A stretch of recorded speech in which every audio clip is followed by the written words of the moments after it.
सामर्थी नाम में। दूसरा तिमुथियुस 2 उसकी 20 से 22 आयत, उसमें लिखा है, बड़े घर में ना तो केवल सोने चांदी के पर काठ और मिट्टी के बर्तन भी होते हैं। कोई कोई आदर, कोई कोई अनादर के लिए, कोई अपने आप को, यदि कोई अपने आप को इनसे शुद्ध करेगा तो आदर का बर्तन और पवित्र ठहरेगा और स्वामी के काम आएगा और हर एक भले काम के लिए तैयार होगा। जवानी की अभिलाषाओं से भाग और जो शुद्ध मन से प्रभु का नाम लेते हैं उनके साथ धर्म, विश्वास, प्रेम और मेल मिलाप का पीछा कर। परमेश्वर ने कहा, बड़े घर में सिर्फ सोने और चांदी के ही नहीं, काठ और मिट्टी के बर्तन भी होते हैं। अब आपके घर में बहुत से बर्तन हैं। एक आपके घर में गिलास है, आपकी रसोई घर में, जिससे आप पानी पीते हैं। प्लेट पड़ी है जिससे आप खाना खाते हैं। एक बाल्टी ऐसी पड़ी होगी, वाटर कूलर पड़ा होगा जहां आप पानी स्टोर करके रखते हैं, उससे पानी पीते हैं।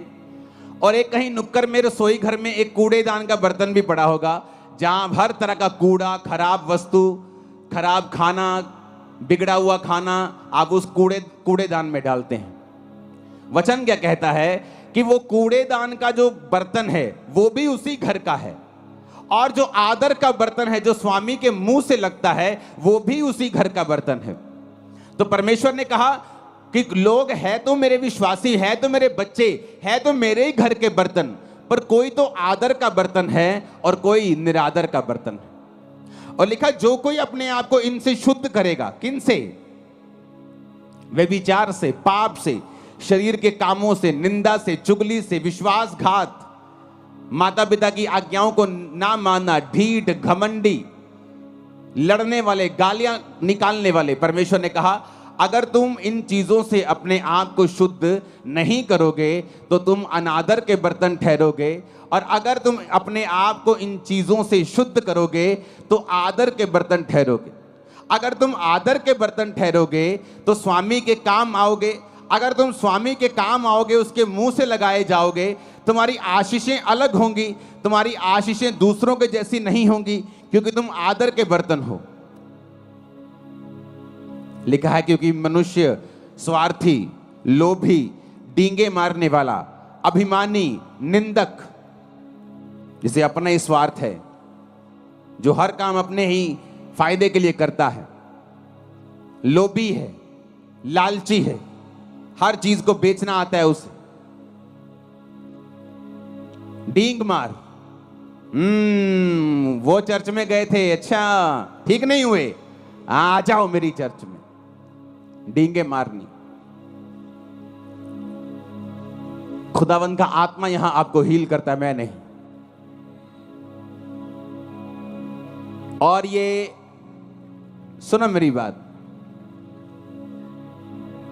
आप गवाह होंगे, और आप गवाह हैं, लंगड़े चलाए जाते हैं और कोढ़ी शुद्ध किए जाते हैं।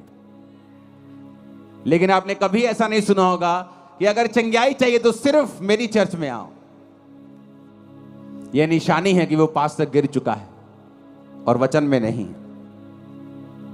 अभिमानी, निंदक, माता पिता की आज्ञा टालने वाला, कृतज्ञ यानी विश्वास, थैंक्स गिविंग ना करना,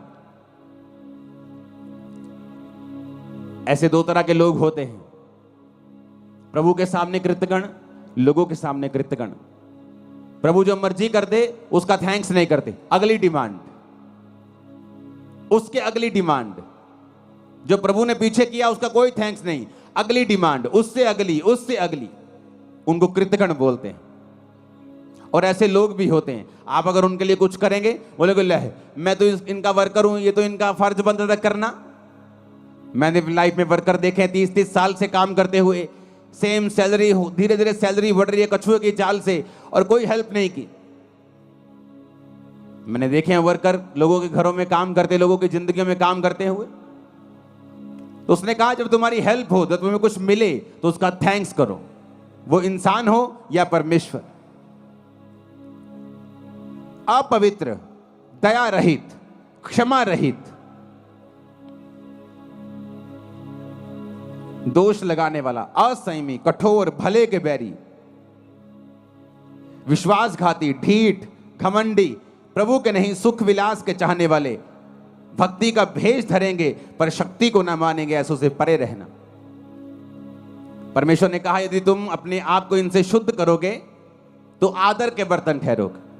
पौलुस को देखो, कई बार हम दुखों से निराश हो जाते हैं कि परमेश्वर ये दुख क्यों आया, ये दुख क्यों है। 2004, 5, 2006, 2007, 8, 9 तक, 10 तक मैं हमेशा परमेश्वर के सामने कंप्लेंट ही करता रहता था, खुदावन ये मेरी लाइफ में प्रॉब्लम क्यों नहीं जा रही, सेवा में आने के बाद भी ये दिक्कत क्यों नहीं खत्म हो रही, ये मेरी लाइफ से क्यों नहीं जा रहा, ये संघर्ष खत्म क्यों नहीं हो रहा।